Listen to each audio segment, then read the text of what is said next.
ममता बनर्जी जो बोल रही हैं वो सनातन का अपमान है, महाकुंभ का अपमान है, हमारी आस्था का अपमान है। ऐसे लोग जो सनातन पर उंगलियां उठाते हैं, उनके उंगलियां उठाने से वो उनका ही नुकसान करेंगे। मैं मानता हूं कि ये लोग घबराए हुए और बिलबिलाए हुए लोग हैं। ऐसे लोगों को सुपनखा हो जाना चाहिए जिन्होंने कभी हिंदुत्व सनातन संस्कृति को सम्मान देना नहीं सीखा।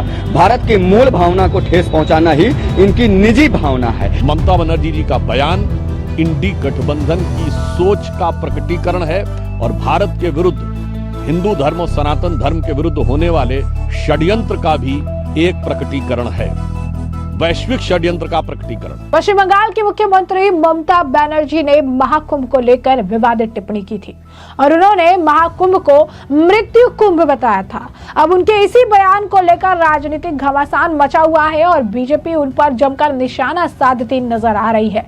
इस बीच आपको बता दें कि कांग्रेस के पूर्व नेता आचार्य प्रमोद कृष्णम ने भी ममता बनर्जी पर जमकर निशाना साधा। उन्होंने कहा कि ममता बनर्जी तो हिंदू परिवार में उनका जन्म हुआ, लेकिन हिंदुओं के भावनाओं को ठेस पहुंचाना आज उनका पूरी तरीके से फैशन बन गया है। अगर कोई वंदे मातरम या भारत माता की जय कहता है तो भी वो नाराज हो जाती हैं। जिन्हें भगवान राम के नाम से नफरत है वे महाकुंभ का महत्व आखिर कैसे समझेंगे।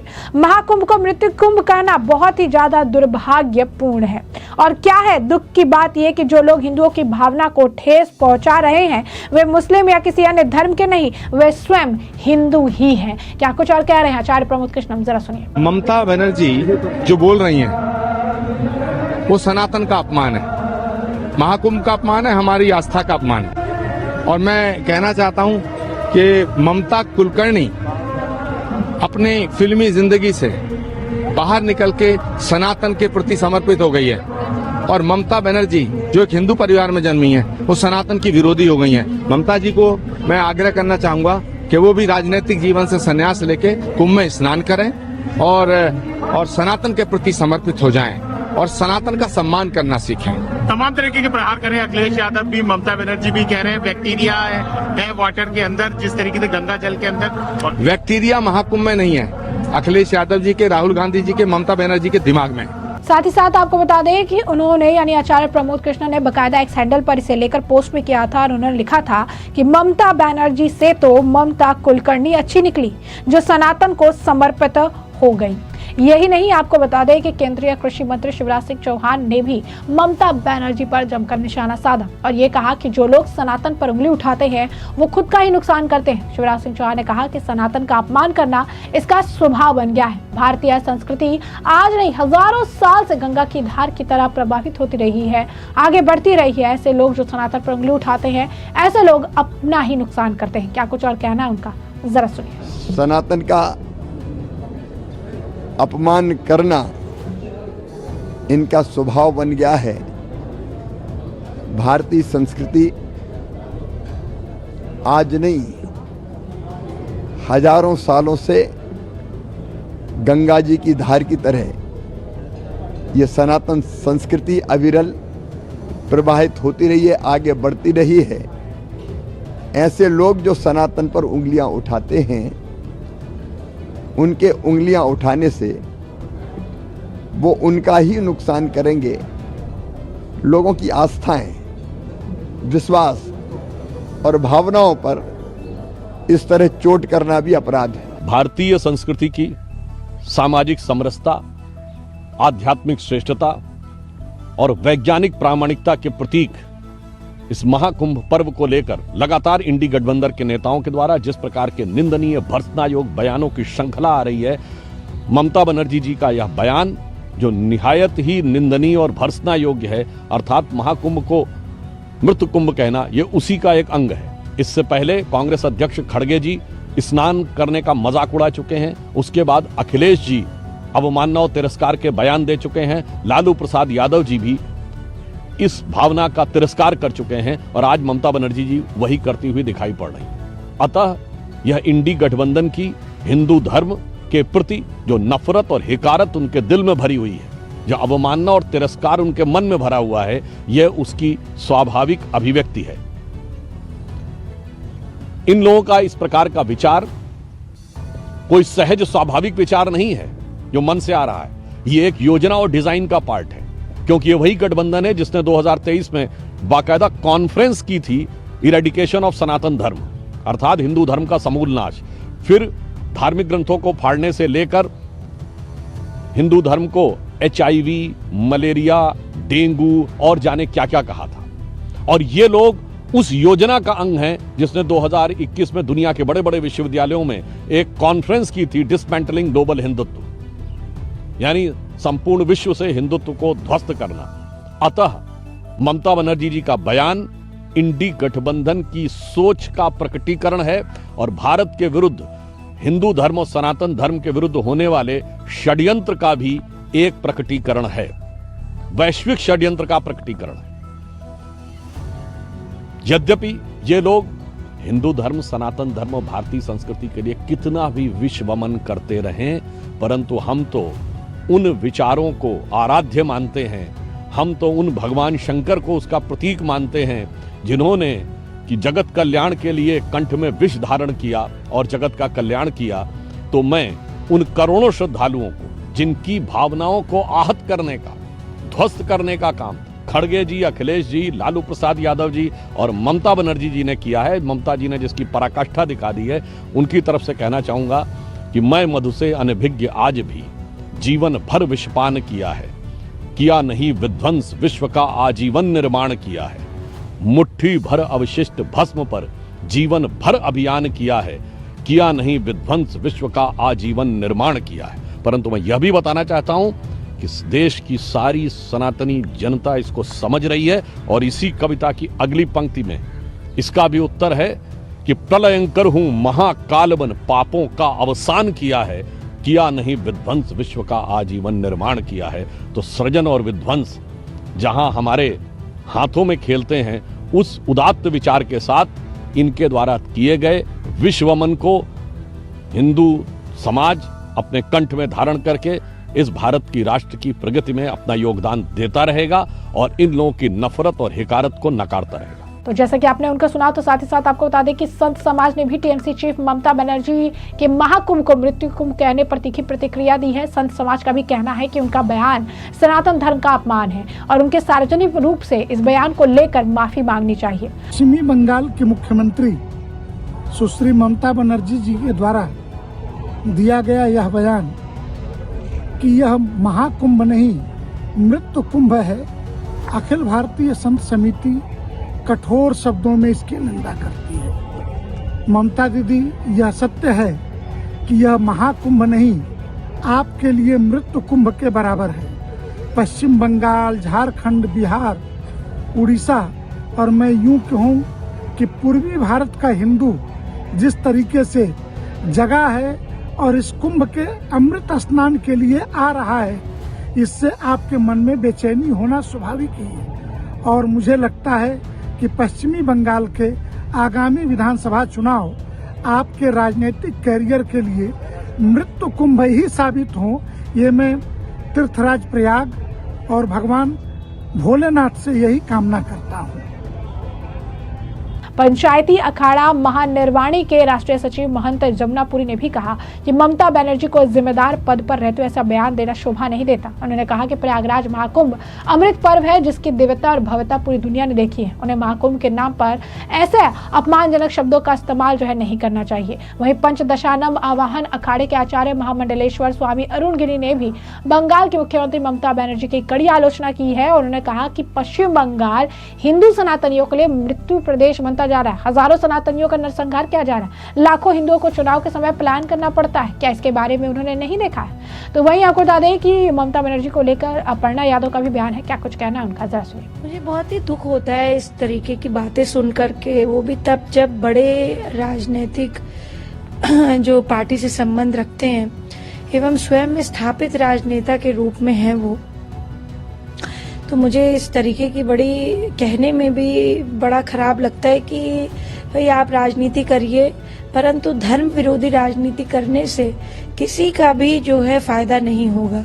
और कब तक ममता जी हों चाहे जितने भी विपक्षी हों, ये कब तक जो है हमारे सनातन धर्म और परंपरा का मखौल उड़ाते रहेंगे। मैं दूसरी बात कहना चाहती हूँ, वेस्ट बंगाल से इतनी भारी संख्या में लोग आए हैं महाकुंभ में कि जिसका कोई हिसाब नहीं है। दूसरी बात, उनके मुंह से इस तरीके की बात शोभा नहीं देती है। जब तक कि मैं कहूंगी कि भाई इतने सारे वहां पे प्रकरण हुए हैं वेस्ट बंगाल में, एक डॉक्टर को किस बेरहमी से मार दिया गया, उस केस का आज तक जो है वहां पर कोई न्याय नहीं हो रहा है। तो मैं समझती हूँ कि ममता जी को इस तरीके की धर्म विरोधी बातों से बचना चाहिए। इतने बड़े राजनीतिया होने के बावजूद अगर वो धर्म का, सनातन का और संस्कृति का मजाक उड़ाती हैं, इतने करोड़ों लोगों की आस्था को मुझे लगता है कि उन्होंने आहत किया है। इस तरीके की बात उनसे अपेक्षित नहीं थी। तो जैसे कि आपने अपर्णा यादव को सुना, उन्होंने कहा कि मुझे ऐसी बातें सुनकर दुख होता है, वो भी तब जब आपका किसी बड़ी राजनीतिक पार्टी से संबंध हो। आप राजनीति कर सकते हैं, लेकिन धर्म विरोधी राजनीति करते किसी का भी भला नहीं होता है। ममता जी को या कोई भी विपक्षी दल ये कब तक सनातन धर्म और परंपरा का मजाक उड़ाते रहेंगे। मैं एक बात और कहना चाहूंगी, महाकुंभ में पश्चिम बंगाल से बड़ी संख्या में लोग आए थे, जिनकी गिनती नहीं की जा सकती है। दूसरी बात, ये उन्हें शोभा भी नहीं देता है। मुझे लगता है कि ममता जी को ऐसी धर्म विरोधी बातों से बचना चाहिए। इतनी बड़ी राजनेता होने के बावजूद अगर वो धर्म, सनातन और संस्कृति का मजाक उड़ाती हैं, तो मुझे लगता है कि उन्होंने इतने लाखों लोगों की आस्था को ठेस पहुंचाई है। उनसे ऐसी उम्मीद नहीं थी। यानी साफ तौर पर अगर आप देखेंगे तो अपर्णा यादव को लेकर भी इस तरीके का, अपर्णा यादव ने इस तरीके का बयान जो है दिया है। इस पर तमाम तरीके के रिएक्शन जो है लगातार देखने के लिए मिल रहे हैं। लगातार जो लोग है वो ममता बनर्जी के बयान की आलोचना कर रही हैं। उनका मानना है कि ममता बनर्जी ने जिस तरीके से बयान दिया वो सरासर गलत था। प्रदीप भंडारी बीजेपी के राष्ट्रीय प्रवक्ता है, क्या कुछ कहना है उनका, जरा सुनिए। हर ऑपोजिशन का नेता अपने तुष्टीकरण के वोट को अपीज करने के लिए महाकुंभ में सनातनियों के खिलाफ बयान दे रहा है। ममता बनर्जी महाकुंभ को मृत्यु कुंभ कहती है। अखिलेश यादव महाकुंभ के अंदर अकबर को ढूंढते हैं। राहुल गांधी ने अभी तक महाकुंभ में स्नान नहीं लगाया और लालू प्रसाद यादव महाकुंभ को फर्जी और बकवास कहते हैं। इन सब से यही समझ में आता है कि इन सभी नेताओं की नीति और नियत थी हिंदू समाज को जातियों में बांटने की। वो नीति और रणनीति फ्लॉप हो चुकी है।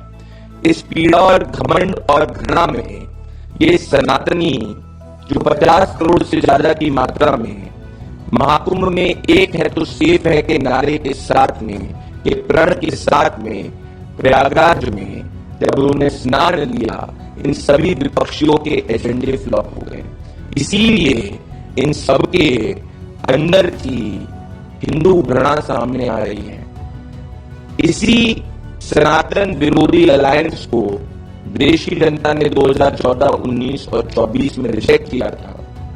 दिल्ली, हरियाणा, महाराष्ट्र में भी रिजेक्ट किया है और आने वाले समय में बिहार से लेकर 2029 तक इस सनातन विरोधी, हिंदू विरोधी, देश विरोधी ऑपोजिशन को देश का सनातनी समाज रिजेक्ट करते रहेगा।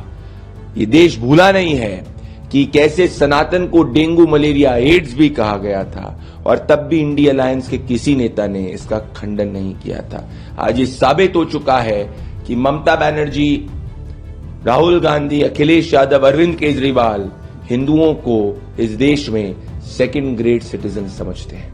तो जैसा कि आपने प्रदीप भंडारी को भी सुना, उन्होंने भी इस मामले को लेकर जो है ममता बनर्जी पर निशाना साधा। उन्होंने भी कहा है कि ममता बनर्जी का जो बयान है दुर्भाग्यपूर्ण है, इस तरीके से उन्हें नहीं बयान देना चाहिए। वहीं आपको बता दें कि इस मामले को लेकर हनुमानगढ़ी जो मंदिर है उनके भी महंत राजू दास का भी बयान है, क्या कुछ कहना है उनका, सुनिए। दुर्भाग्यपूर्ण बयान पश्चिम बंगाल के मुख्यमंत्री ममता बनर्जी जी का है।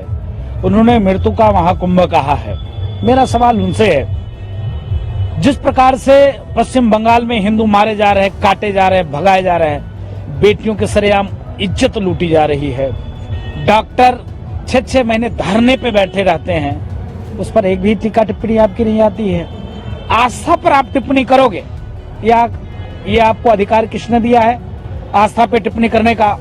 आप समझो कि जिस देश की आबादी 140 करोड़, उस देश में 50 करोड़ से ऊपर महाकुंभ में स्नान कर रहा है सनातनी राम भक्त हिंदू जनमानस, और उसको मृत्यु का महाकुंभ बताया जा रहा है। दुर्भाग्यपूर्ण बयान है। इनको अपने बयान से माफी मांगना चाहिए और ऐसे लोगों के खिलाफ, चाहे वो बिहार के पूर्व मुख्यमंत्री हो, चाहे वो कांग्रेस के वरिष्ठ नेता हो, चाहे विपक्ष के तमाम नेता हों, ऐसे कुंभ पे टिप्पणी करना, दम हो तो मोदी जी से लड़ो ना, दम हो तो उत्तर प्रदेश के मुख्यमंत्री योगी जी से लड़ो ना, दम तो इनसे है नहीं लड़ने का। इनका खीस तुम कुंभ पे, सनातनियों पे, हिंदू पे निकालते हो, ये अच्छी बात नहीं। टीएमसी प्रमुख बंगाल की मुख्यमंत्री आदरणीय दीदी ममता जी को शर्म आनी चाहिए और उनको डूब कर आना चाहिए कि जिनको राजनीति अगर करनी हो तो करें, लेकिन आस्था पर चोट पहुंचाकर यदि कोई राजनीति करेगा तो अयोध्या नहीं पूरे विश्व का साधु संत हिंदू समाज ऐसे राजनीति को ना श्राद्ध करने का काम करेगा। ऐसे लोग हैं जो जनास्था को चोट पहुंचाकर और निजी राजनीतिक महत्वाकांक्षा को साधने में लगे हुए हैं। मैं मानता हूं कि ये लोग घबराए हुए और बिलबिलाए हुए लोग हैं।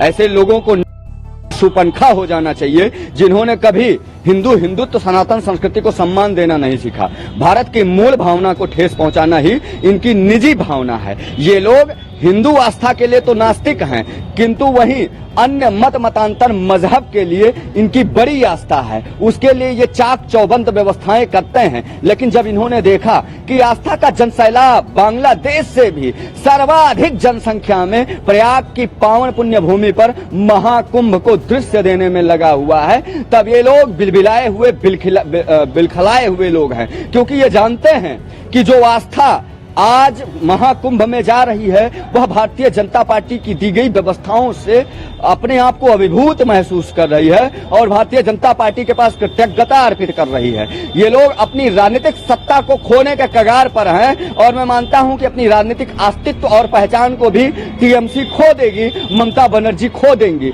जिस हिसाब से बांग्लादेश से लोग गठरियां रखकर आस्था की अपने सर पर और कंधों पर बंगाल से लेकर और जो है प्रयाग तक, उत्तर प्रदेश तक उमड़ी हुई है, ये लोग निश्चित ही अपनी राजनीतिक जो इनकी छवि है उसको खो चुके हैं। इन लोगों ने हमेशा आस्था को चोट पहुंचाई है और ऐसे लोगों को सनातन कदापि भी और कतई भी माफ नहीं करेगा। ये लोग हिंदुओं को चोट पहुंचाने वाले लोग हैं। ये लोग हिंदू आस्था के हर वर्ग के लोगों को चोट पहुंचाने वाले लोग हैं। इनको कतई भी माफ नहीं किया जाना चाहिए और यदि ऐसे लोगों को शर्म है तो ये लोग सुपनखा हो जाएं। ममता बनर्जी को चाहिए सुपनखा हो जाएं और मैं मानता हूं कि ये धर्म द्रोही सुपनखा है। ऐसे लोगों को माफी मांगनी चाहिए कि ये महाकुंभ को मृत्यु का कुंभ बता रही हैं। दूर चाहिए ऐसे लोगों को। तो जैसा कि आप देख सकते हैं, उन्होंने साफ तौर पर कहा है कि ये सनातन धर्म, सनातन हिंदुओं के खिलाफ बयान देती रहती हैं, लेकिन बंगाल की जो स्थिति है वो किसी से नहीं छिपी है। बंगाल में जो चीजें देखने के लिए मिली है वो किसी से नहीं छुपी है। वहीं पश्चिम बंगाल के मुख्यमंत्री के बयान पर उत्तर प्रदेश के उप मुख्यमंत्री जो है ब्रजेश पाठक, उनका बयान सामने है। क्या कुछ कहना है ब्रजेश पाठक का, सुनिए। ममता बनर्जी जी का बयान बहुत ही निंदनीय है। जितनी भी निंदा की जाए वो कम है। केवल तुष्टीकरण की राजनीति के तहत, केवल मुस्लिमों को खुश करने के लिए सनातन धर्म पर अनाप शनाप बयानबाजी विपक्षी नेता कर रहे हैं। समय आने पर जनता इसका मुंहतोड़ जवाब देगी और पश्चिम बंगाल में तो ममता बनर्जी का सुपड़ा साफ हो जाएगा।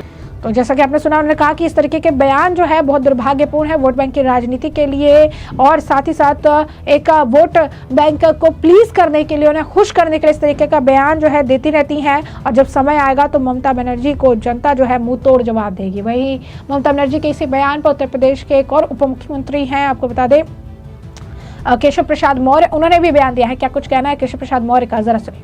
करोड़ों हिंदुओं का अपमान है। ये भारतीय संस्कृति के प्रति अगाध श्रद्धा रखने वालों का अनादर है और महाकुंभ को मृत्यु कुंभ कहना, वह मैं कहूं कि टीएमसी के अंत का एक उन्होंने अपने आप ही संदेश दिया है और आने वाले चुनाव में इसकी सजा भी उनको मिलेगी। उन्हें तत्काल इस देश के करोड़ों लोगों से माफी मांगनी चाहिए। यादव भी कुछ इसी तरह के लगातार बयान दे रहे हैं। श्री अखिलेश यादव जी हो चाहे ममता बनर्जी जी हो, जो हिंदुओं का अपमान करेगा, जो महाकुंभ पर सवाल उठाएगा, जो तुष्टीकरण की राजनीति करेगा, उसको जवाब भारतीय जनता पार्टी भी देगी और देश की जनता भी देगी। तो जैसा कि आपने सुना, उन्होंने कहा कि ये करोड़ों हिंदुओं का अपमान है जो ममता बनर्जी कह रही हैं, कर रही हैं।